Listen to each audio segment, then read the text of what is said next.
You're watching Hot Walk Academy. My name is Mingjin Tong, and today we've got a very special friend, Tiffany Alexandria. She lives in Rochester, Minnesota, and runs Choo Choo Kachoo, which is a Taiwanese food blog. Check it out. We'll put a link down below in the description. And Tiffany's also a professional food photographer, so if you need someone to do that for you, give her a ring or send her a message. We're gonna be making Taiwanese beef noodle soup, and you're making noodles for us today? Yes. Awesome. Super excited. All right, let's cook.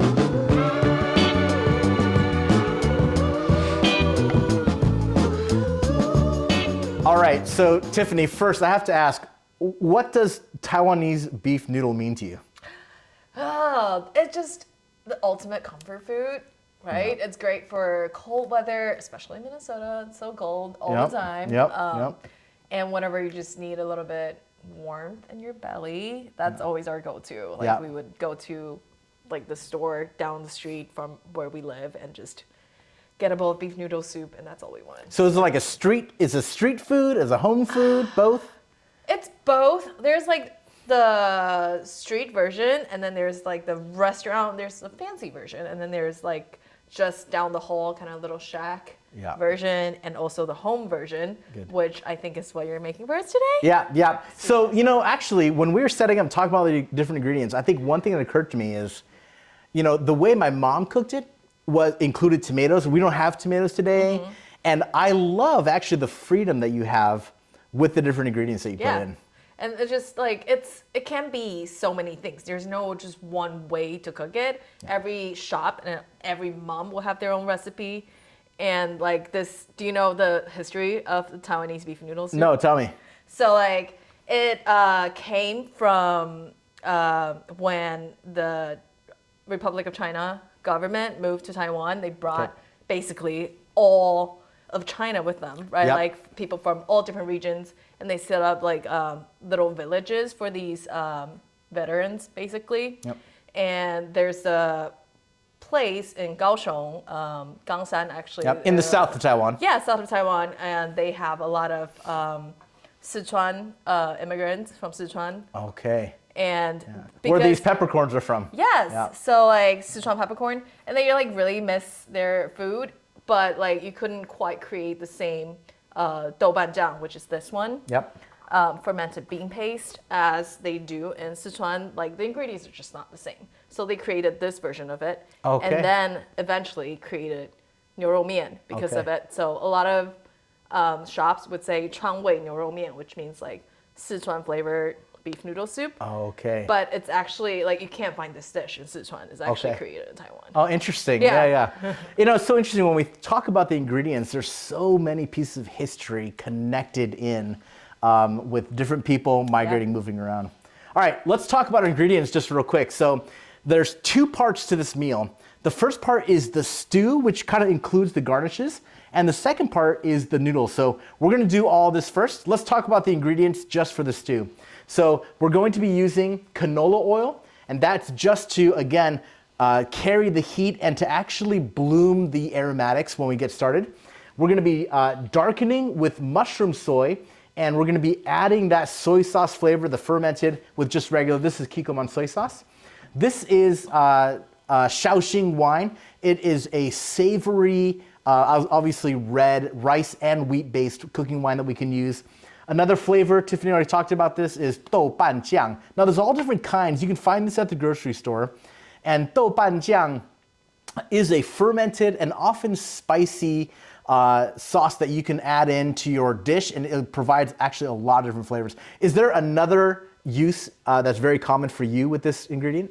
A lot of times we just like dip it and like add it to baos or like whatever savory dishes that we want a little kick to it. Yeah. Or like mapo tofu. It's like yes, that's right. Key ingredient for that. Yeah. So this is an ingredient that I just have in my fridge all the time, and it's one that you can play with. So I encourage you, look for that at an Asian grocery store and pick that up. We've got here, this is just coarse kosher salt. We've got rock candy, or it's rock sugar, and that's just, you know what, actually I should ask you this. Why do Taiwanese people use rock sugar? I think For my parents, my mom, my dad doesn't actually cook. Okay. My mom actually says it's because it breaks down slower. So introduce sugar to the dish slower, and somehow that like changes the chemistry of the dish. Okay. And also like the flavor of it, it's a lot more mellow. It's not really like straightforward sugar. It's got like, it's more crisp. Okay. So it's not just straight like so sweet. You feel like you're just eating candy, but like Sure. it's a mellow sweet. Okay, interesting. I think for me, the only thing I've thought of, when it comes to actually heat application, is that if you are to put straight granulated sugar into a hot pot, you have the risk of burning. Whereas you could put this in and it won't burn because of the form that it's in. So Yeah. try it at home. Let us know what you think. All right, let's keep moving on. For our spices, we have kind of what you would call a traditional 5-spice, but Tiffany and I were talking before we got started where if you look at the ingredients of what exactly is 5-spice, I feel like there's usually like 8 of them, Yeah. and they get substituted in all the time. Do you Yeah. have any thoughts on that? So there's like 5-spice. There's also a different product that's called 13香, which means 13 spice. Okay, so all right. 5-spice is 五香, and then like 13香 is like level up. But like it doesn't really necessarily mean just 5 or just 13. So Okay. it just, I think 5-spice, I don't know why it's called 5-spice. Maybe originally it started with 5-spice and people are just like, oh, I'll add a little bit more of this, a little bit more of that. Of the spices we have here, so obviously, just real quick, we've got bay leaves, this is tangerine peel, this is cinnamon stick, star anise, dried chili, fennel, and Szechuan peppercorn. If you think about those spices, either 5 or 13 or any combination, tell me, what are the 3 that are just absolutely indispensable to you? Is that even a fair question? It depends. What are we doing? For this dish. For this dish, okay. Indispensable for me would be Sichuan peppercorn for sure. Okay. The star anise. Yep. And the third one's hard. I would probably go with cinnamon. Like I'm picking between Interesting. cinnamon and bay leaf. Okay. Those 2 are really hard. All right. Well, we'll get it down to 4 then. Yeah. Okay, perfect. All right, and then also we've got garlic for part of the aromatics, ginger root, of course. We're also going to put scallions, both for toppings and into the stew. And then for the toppings, when we're done, we're going to do a leafy green. And that's really nice, especially when you're having a heavy stew, to have a leafy green in with your noodles. And of course, just some cilantro that we'll use for topping. And then 2 kinds of beef that we're going to use today. And this actually, I really love this piece here. Let me just kind of hold this up. Yep. So this is, let me see this side here. This is a cross section of a beef shank. So what you have here is the shank bone, which has that amazing marrow, which is so buttery at the end. So we're going to use that. And then this shank portion, if you buy it at the Asian grocery store, sometimes it'll be long and made this way or cut this way. This is pre-cut already, and this is nice because you can see the actual tendon. So the reason we use shank is because shank is absolutely full of this tendon. Do you like the tendon in the I love meat? tendons. Yep. That's like my favorite part. That's right. That's what Taiwanese people I love to usually eat. just get like tendon Yep. soup instead of like any meat in it. That's right. Yeah. So the tendon here is interlaced, and you'll see at the end, it turns out perfectly clear. Not gelatinous, but it looks like a gel when it's done. And then the other meat that we'll be using is flank. And now you might look at this piece of flank and say, boy, that doesn't really look like flank from a grocery store. Maybe on this side, a little bit. But the reason I chose this piece is because it has all of this, all of this connective tissue here. Oh, it's beautiful. And when you're cooking this, it breaks down and it turns into just a wonderful texture. So this is also a key ingredient in your Yeah, ramen. I'm really excited about that part. Yeah, okay, yeah, me too. Fantastic. All right, let's go ahead. Oh, you know what? Actually, I think there's just one more here. Carrots and daikon, and both of these, when you cook them, the way we're going to cook them, they actually absorb a lot of the flavor. So let's go and get started. Tiffany, can I have you peel and chop these up? All right, over here, and I will get started on the. I'll get started on some of the aromatics. So. Sounds good. All right, sounds good. Yay.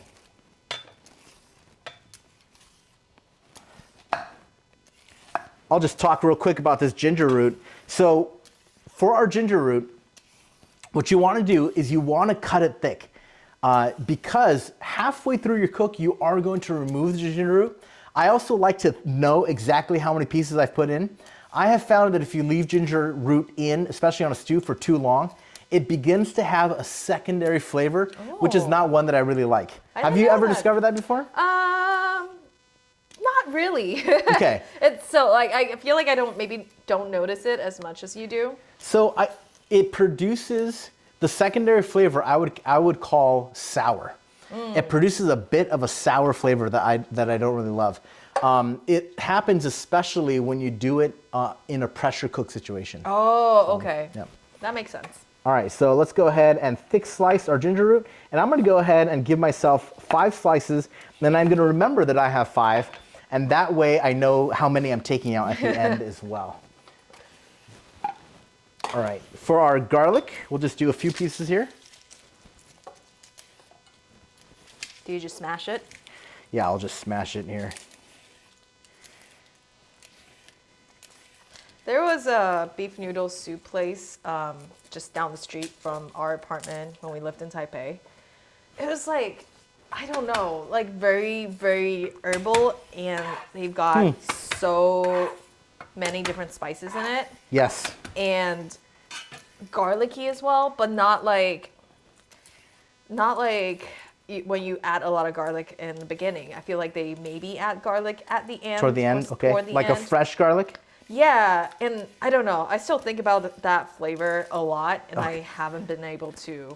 So you like that flavor? I The do. very aromatic, yeah. It's almost like a mala hot pot. Okay. But like without the really spicy stuff. So just like a lot of herbs, a lot of spices, and garlic.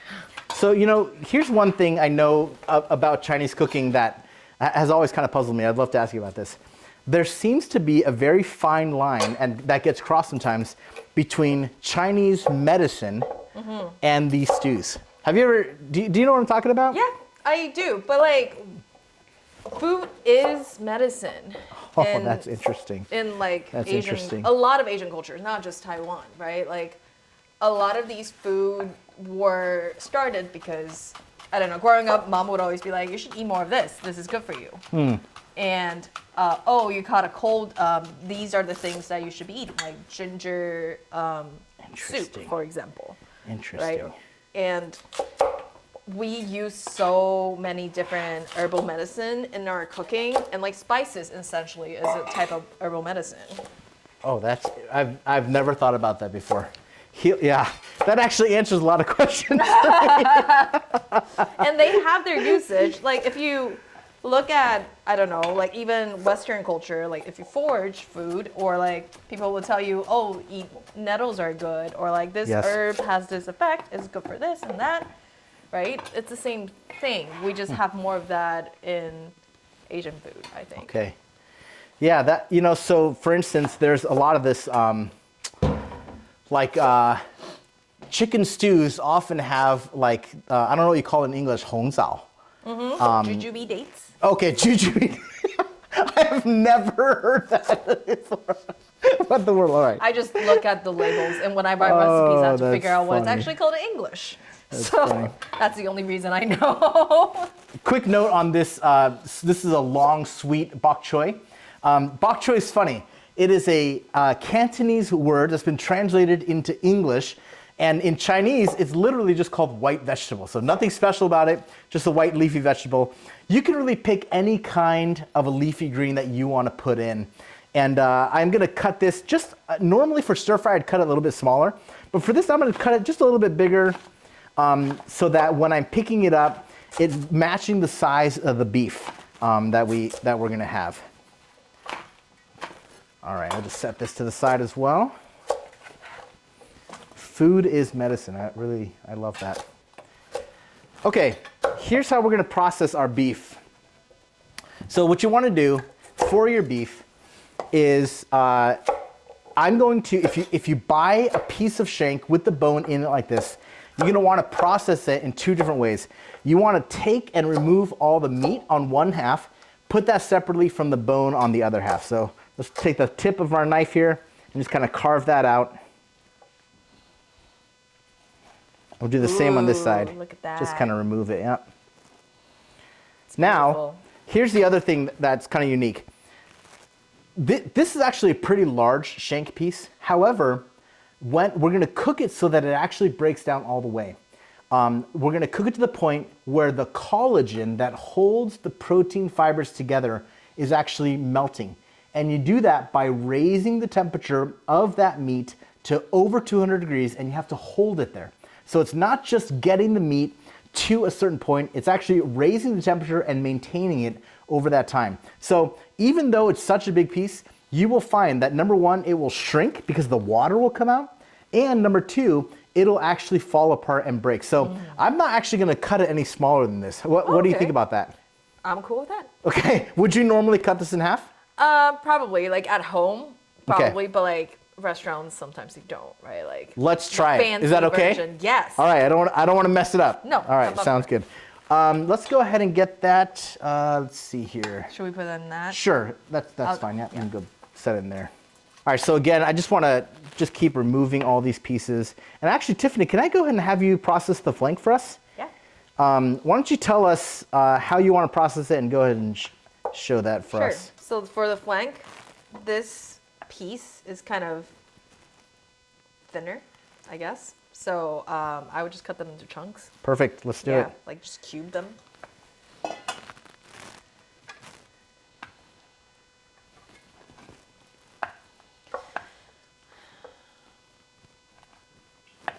And because it will shrink, so we want it to be in slightly bigger pieces. Yeah.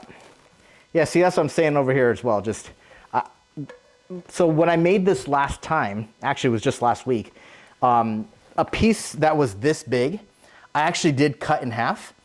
And when it came out, it was very small. It was falling apart. I think that even by cutting it, I kind of removed some of the integrity of the whole piece, and it fell apart. Hold together it doesn't hold together as well, yeah. So if you're able to, have the shank be whole, and you can cook it that way, you can always break it apart. You'll see at the end, very easy to break more it. commonly in Taiwan is that they will cook like the whole roll of shank. Oh, the whole shank. The Oh, wow. whole shank without the bone, and then just kind of like cook it in the broth until it's super tender. And then before serving, they would like slice it. Okay, oh, and then wow. like place it on the noodle so it Wow, looks okay. a certain way. How about the coloration on the inside if you do it that way? Because it doesn't get the benefit of, being fried or having contact with the soy sauce on the outside. Yeah, but like the outside doesn't really matter in that sense. Yeah. The flavor still gets in all the way through. Okay, Yeah. interesting.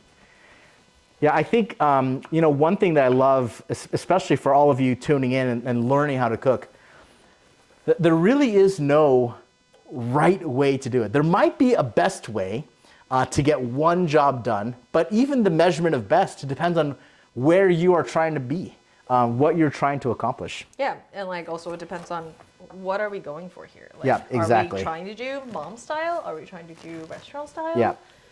There are like, also like they do the whole shank, because usually when you go to like beef noodle shops, they would have just like an array of side dishes that you could choose from, and you can have extra meat if you want to, and they will like slice it, right? Interesting. Into I'd like to go there. pieces, and then like put it on the plate, and like that's the side dish. That's a snack.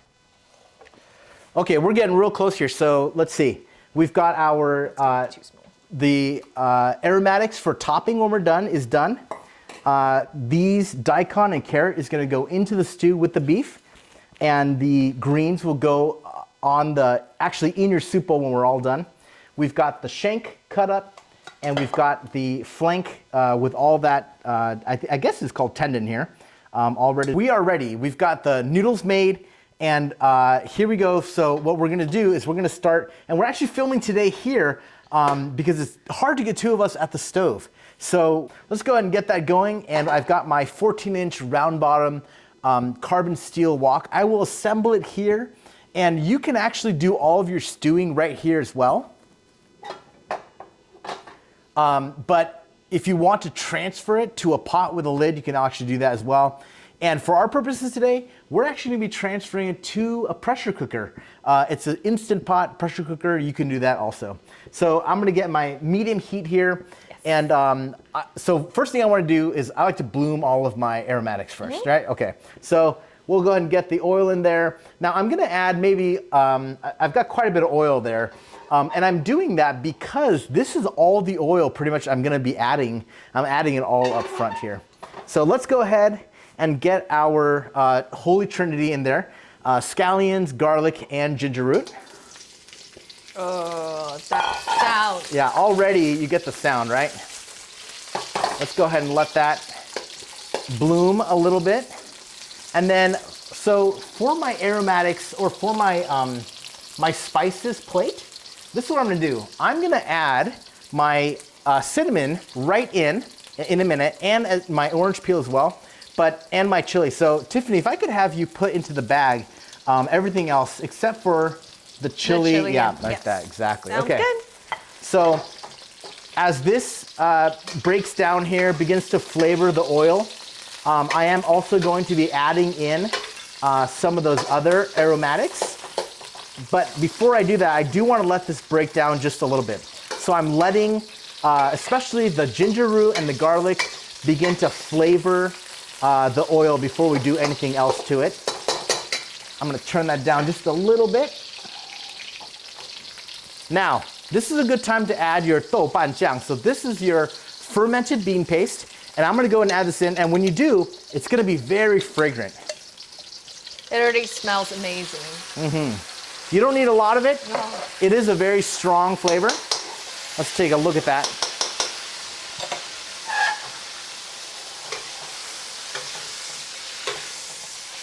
Oh, it smells amazing. Yeah, Smells like home. Yeah, it smells good. It does. It smells like my mom's in the kitchen right now. I'm really Mine excited too. about it, right? Maybe we're siblings. Maybe. All right, let's go ahead and get the chili in there, and we'll do the cinnamon in there as well. Ooh, look at that toss. Okay, so from here, we are going to then be adding in our bones and our meat, and what we want to do is we will just want to get them coated. So remember, there seemed to be a lot of oil, or the doubanjiang as well, but that is because when we add in the meat, we want that to be able to coat all of it. And I've got quite a bit of meat here, so let's go ahead and add that in. And again, same thing, I just want to give it a toss to get it well incorporated, all right? You're so good at tossing. Well, I don't think I can do this. well, I don't have enough muscle strength. so if you can't toss it, which is totally fine, you can just flip it, you know, just like this, yep.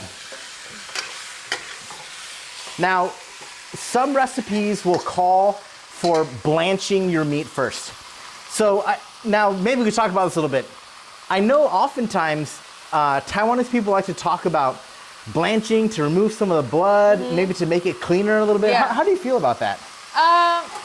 I think it's a method that works, especially a lot of meat has a lot of impurities, I think. So like it helps get a cleaner broth as the end result. But honestly, skimming it is a little bit similar. Okay. But I think like that, to me, that process is more important for like chicken or pork, because chicken and pork kind of has like, kind of like not fishy, but like a stronger taste. Sure. So that you want shing, yeah. So you kind of want to remove more of that than beef, I think. Yeah, good. Okay. Yeah. So here's our flank.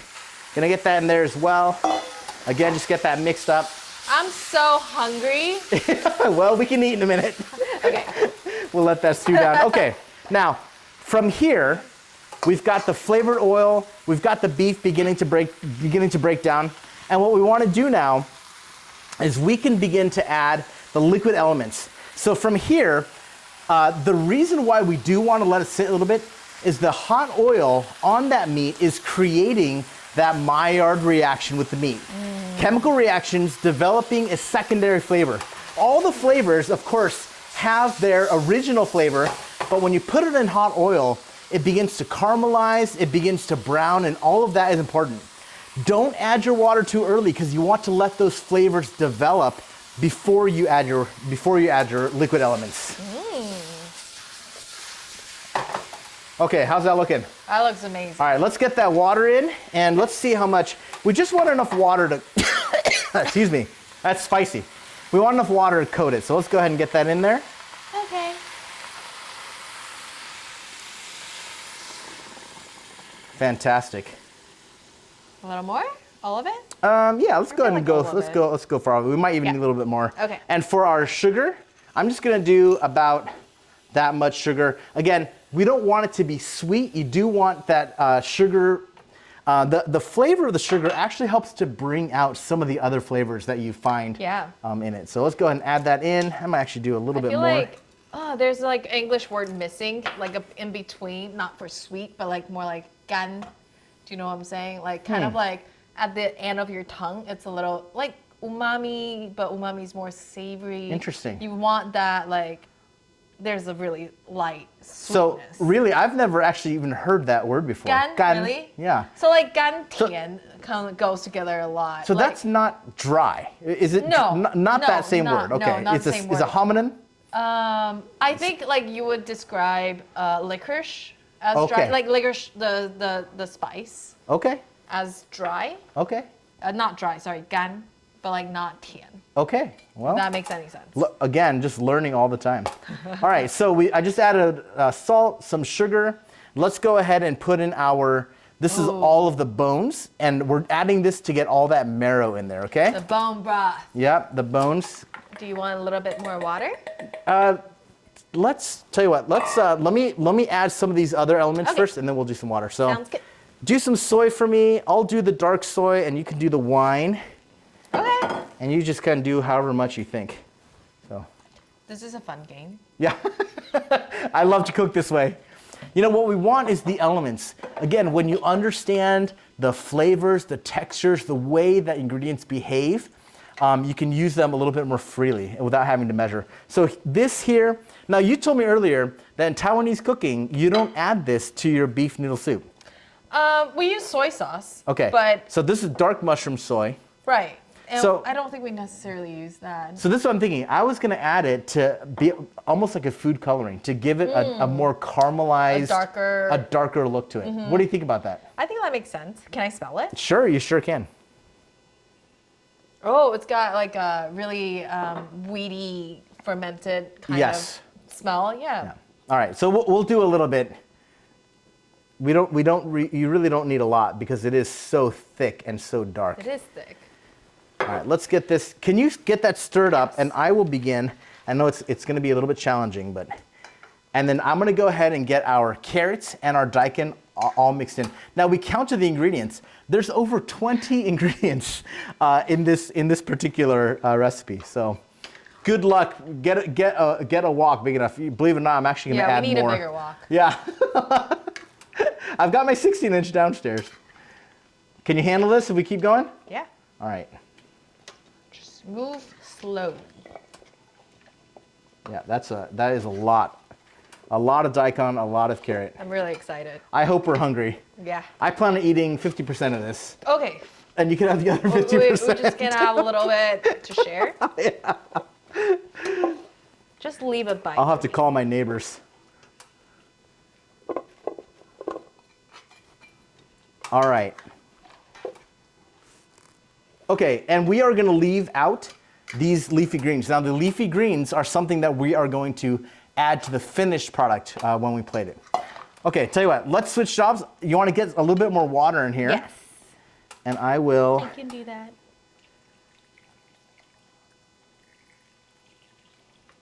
All right, sounds good. So this is the next step. From here, you just want to get it well incorporated. Make sure it's basically all in the water. And from here, oh yes, thank you so much. This is our spice pack. So the reason we have it in this, this spice bag is because we don't want to actually eat those spices. We want the essence of them. So let's go ahead and throw that in now and make sure it's in that liquid. And from here, I am going to transfer it for easier cooking and not on this thing. But you want to let it simmer for about 2 hours. You want to bring it again to the point where the collagens are melted and all of that shank is falling apart. Okay, so let's get that and we'll come back and plate it for you. All right, Tiffany. So our 牛肉面 or 牛肉汤 turned out great. So Oh, I'm so excited. yeah, I know. So all these pieces are nicely broken down. The daikon has that semi-translucent look to it. Yes.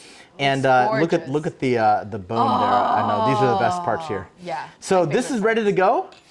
We had that in the pressure cooker just for one round. So that's only 30 minutes plus the heating time.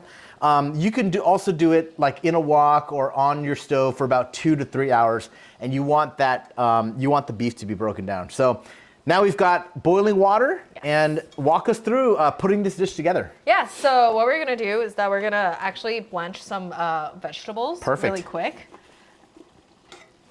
Let me get something to pull them out with. Yeah. Oh, we have tongs.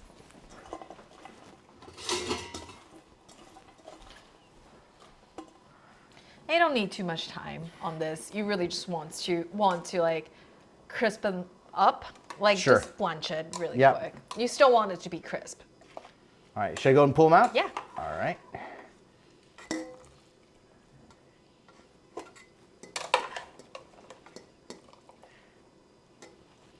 And our water was boiling, like boiling, rapidly boiling, hot. Yeah. So you just really wanted to like give it a quick dunk.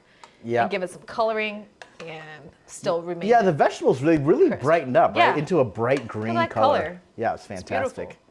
Yeah, that's really Very great. exciting. Yeah.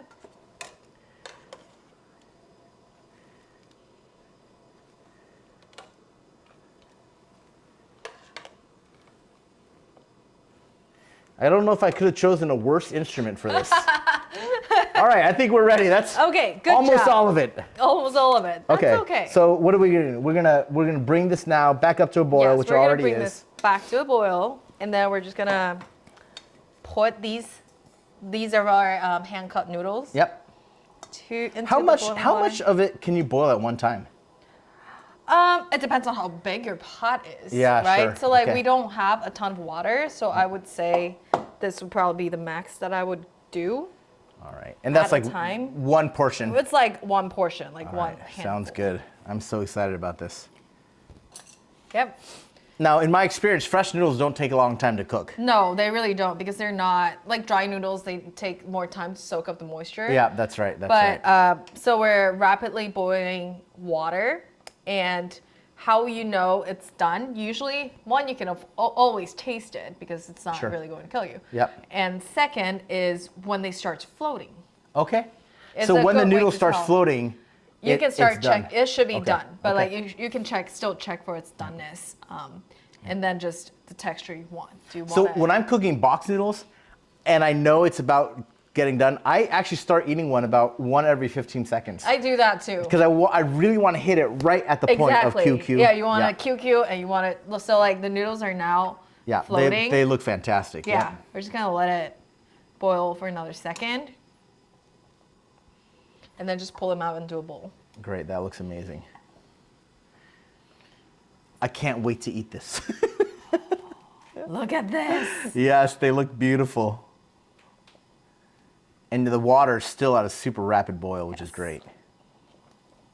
Yeah, if you don't have your water high enough when you're boiling noodles, you will turn your noodles super soggy. It's very important to have fully boiling water. Boiling water, for sure. And this is the peak of chopstick skill, guys. Pulling noodles out and keeping them unsoggy with chopsticks. This is how you know you're dealing with real chopstick skill. All great. right, that looks beautiful. Fantastic. Should we boil another bowl? Let's do another one, yep. Yeah. Let's do that. And again, this is about how much I would like. Just put it in that bowl. And you know, one thing I'm noticing is because you have cornstarch and not flour, the water is not becoming super cloudy. It's actually really nice. Normally, if you were to keep your noodles loose with flour and you put it into the pot, the pot just becomes like white, Slush, cloudy. Yes, yeah. and it gets a film. But right now, I'm not seeing that at all. Yeah, it's still I pretty can still clear. look almost to the bottom of the Yeah. pot. Yeah, it's really great.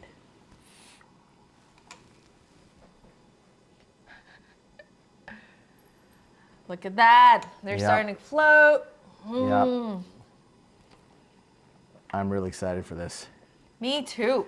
And so another thing I'm observing is you talked earlier how the thickness of the noodle does not have to be perfect. No. And what I'm seeing here is that the noodle has a lot of great, interesting shapes. It's got different translucence to it. Woohoo. And I really can't wait to taste it. Yeah. Again, observe the chopstick skill, the fearless, reaching fearlessly into a pot with short chopsticks.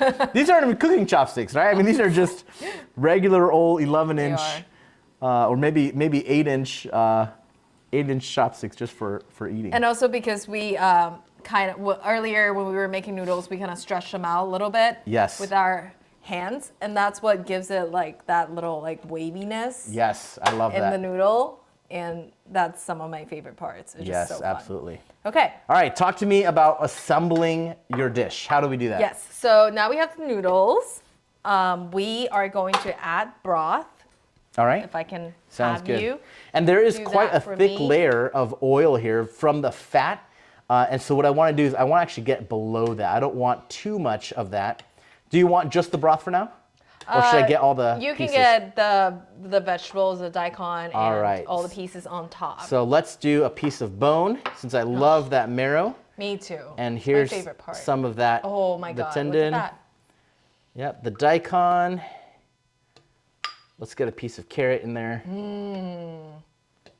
All right, and then we'll fill it up here with that broth. I really want to get down below. Yes.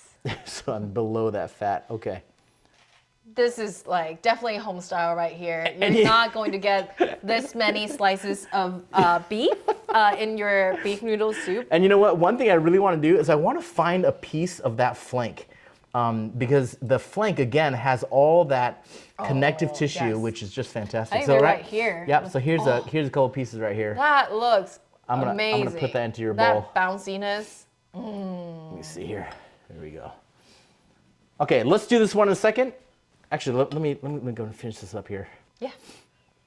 Let's just make 2 bowls so we can eat together. Yeah, that's good. I like that. All right, look at that. It's beautiful. Oh, I'm so excited. I don't even think we can get to the noodles at this point.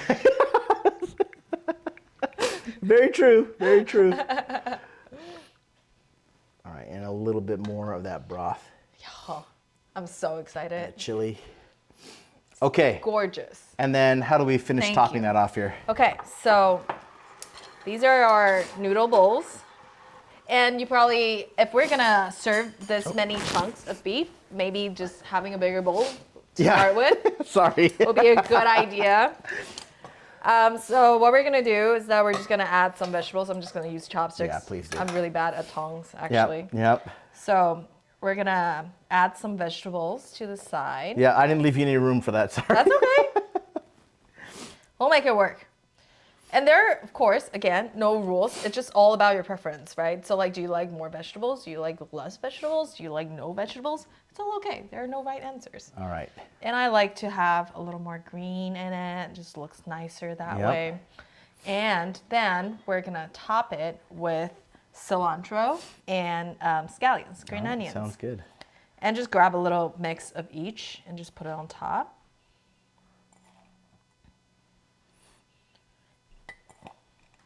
And then we're gonna finish it off with this fermented pickled mustard greens. Yep. 酸菜. Suan cai. So sour vegetable is the literal translation, Yes. but pickled mustard green is what it is. A little bit spicy. It's a great, especially when you're eating a fatty beef. Yes, it like it's great really to have cuts the, the yeah, fat exactly. and like it Yep. just it completes the dish. It's what it does. And we're just gonna put it on the side here. Yeah, and that's it. All right. Well, that's not it. Let's eat it. Now, No. that's a Oh my super God. hot bowl. That is a hot bowl. All right. Thank you so much for teaching. Thank you Oh, for I'm having me. gonna go for this flank right here. I like can't decide what to eat first. Yeah, well, I'm gonna do the pickle mustard or the fermented mustard and the I and found the, like and a the little- flank.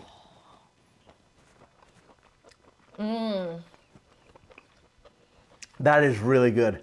It's a little bit spicy, and which I love. I love that.